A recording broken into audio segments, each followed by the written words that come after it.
How's your leg? Fine. How's your mother? Dead! What is up, everybody? Jeremy Eisenfire here, and welcome to our Episode 3 breakdown of Shogun, entitled Tomorrow is Tomorrow. And I must say, this was my favorite episode of the season so far. Not only did we get some really good-looking action sequences, but we also got some pretty good dialogue exchanges as well, as we learned quite a bit about some of our core characters, including Toranaga and Blackthorne. The episode starts off with Yabushige writing down his latest will and testament, as he is sensing that his end could potentially be near. After all, being stuck in the middle of a political pissing match between two feudal lords is a precarious position to be in.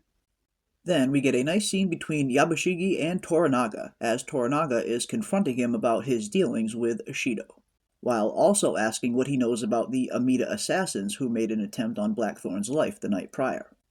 Yabushige then fesses up and admits that Bushido did in fact offer him Toranaga's seat on the council if he would betray him, a seat that Yabushige claims to not even want. At which point Toranaga makes a counter-proposal. If Yabushige can get Blackthorne and Lady Kiri safely out of Osaka and to his village of Ajiro, Toranaga would then grant Yabushige what he wants and expand his territory. And you definitely get the sense that Yabushige is playing both sides of the fence up until this point, perhaps waiting for a clearer victor to maybe emerge before he chooses what side he is ultimately going to be on. And Tatenobu Asano's performance as Yabushige has been absolutely phenomenal up until this point. He is really settling into that role nicely. But next, we see the captain of the Black Ship is becoming very impatient due to the continued delays in his ship's departure, leading him to threaten the priest that he is leaving come nightfall with or without clearance. Clearance that Toranaga refuses to give until he learns a little bit more about the exchange rates of the Portuguese dealings. But next, we get a really great scene of Blackthorne receiving some medical attention due to a cut that he had previously received from the assassin the night before. And we get some really good moments of levity here as the clashing of cultures continues, with Blackthorne accusing the doctor of being a warlock. This warlock here, he aims to bleed me to release the foulness from my blood. And then later on, a pimp. If he's not a warlock, he's most certainly a pimp. Would you prefer a male companion?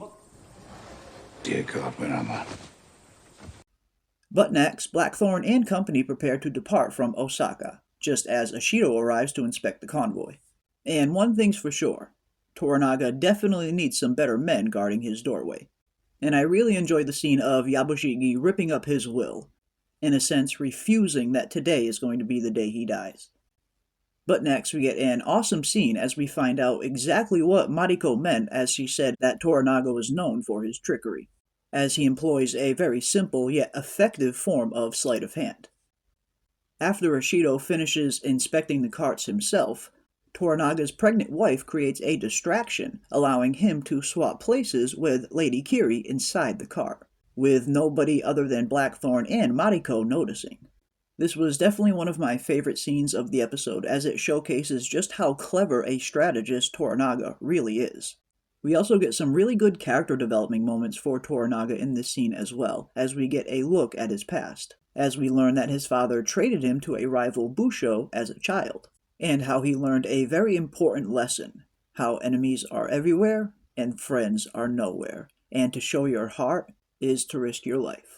And it definitely gives us a better understanding as to why Toranaga plays things so close to the chest, and why he is very hesitant to trust anyone other than himself, which was evident by Toranaga not filling anyone in his convoy in on the swap between him and Lady Kiri. Mariko also explains to Blackthorne how if Toranaga gets caught, that he and all of the party will be put to death, which again gives us another brutal look at some of the customs of feudal Japan, and the deficit between this culture and the culture that John Blackthorne grew up in.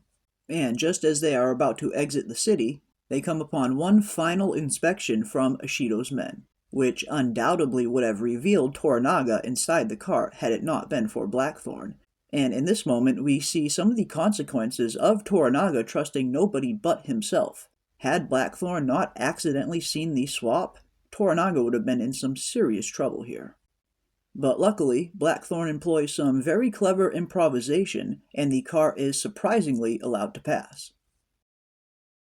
We also get some really good dialogue between Mariko and Blackthorne on their way to the docks, where the two discuss the differences in their respective cultures, with Mariko explaining to Blackthorne how the Japanese believe an active sex life leads to better health, with Blackthorne in turn telling Mariko that he himself also has 2 children, a daughter and a son, at which point the convoy comes under attack from Kiyama's men, one of the Christian regents on the council that wanted Blackthorne dead, which unfortunately forces Toranaga to reveal himself. And when Ishido's guards see this, they too begin to attack the convoy.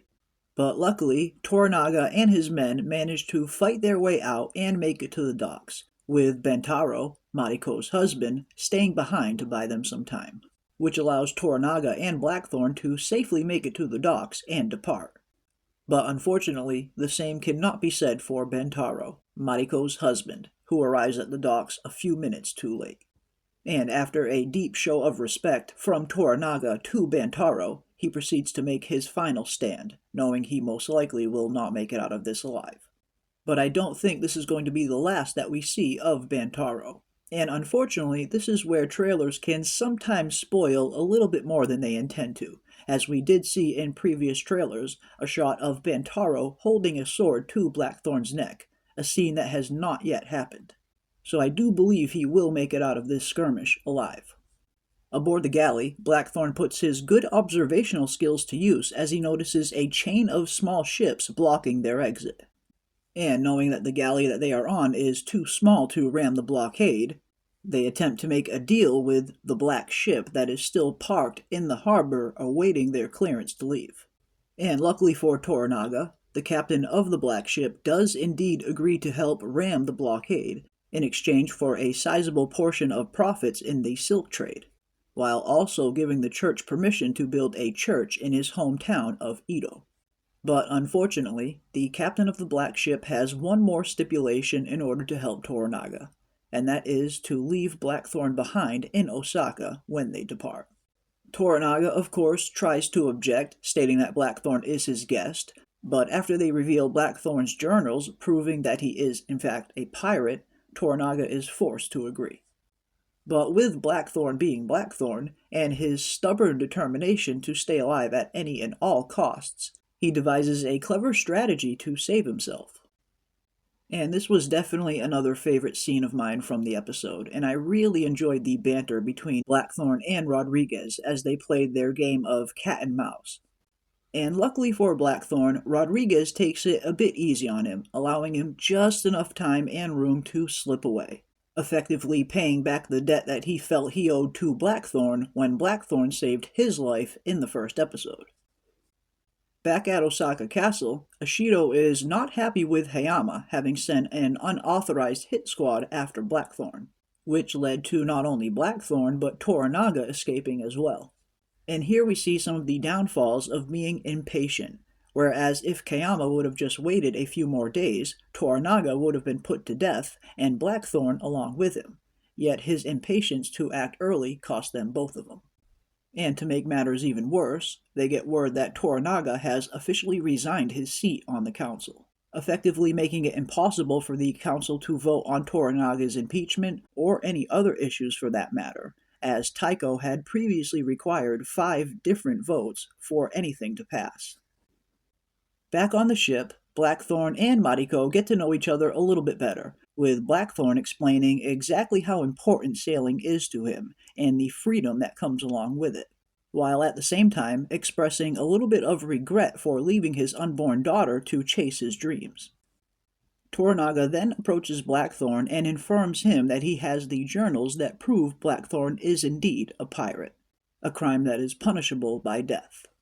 But fortunately for Blackthorne, Toranaga buys him a little bit of time, stating that it'll take quite a while to translate all of these journals, and instructs Blackthorne to train an all-new regiment in his ways of war, using the weapons aboard the Erasmus, of which Blackthorne agrees, and in exchange for his service, Toranaga names Blackthorne Hatamoto, a position of great honor among Toranaga's men, and loosely translates to bannerman. Hatamotos, after all, were samurai in the upper echelons of the shogunate. And part of what makes Blackthorne's character so intriguing is the fact that he is indeed based off a real figure from history. An English pilot by the name of William Adams, born in 1564, who would go on to become the first outsider to ever earn the rank of samurai. But then the episode ends on a bit of a lighter note, with Toranaga asking Blackthorne to teach him how to dive. And after many exhausting attempts, Toranaga and Blackthorne enjoy a race to the shore. Overall, this was another phenomenal episode of Shogun, and definitely my favorite episode of the season so far. Not only do we get some really great action moments, but the dialogue, the character development, and some of the history and backstory that we learned about some of the characters was very interesting. And the banter between Blackthorne and Rodriguez was definitely a highlight of the episode for me. And definitely let me know down in the comment section, which part of episode 3 did you enjoy the most? But that is going to do it for us today for our episode 3 breakdown. If you enjoyed this video, don't forget to hit a like on your way out, and consider subscribing and hitting that bell for notifications to stay up to date on all of our upcoming Shogun episodes. And as always, I want to give a big thank you to everybody out there for watching, and a huge thank you to all of the channel members, and we will see you on the next one.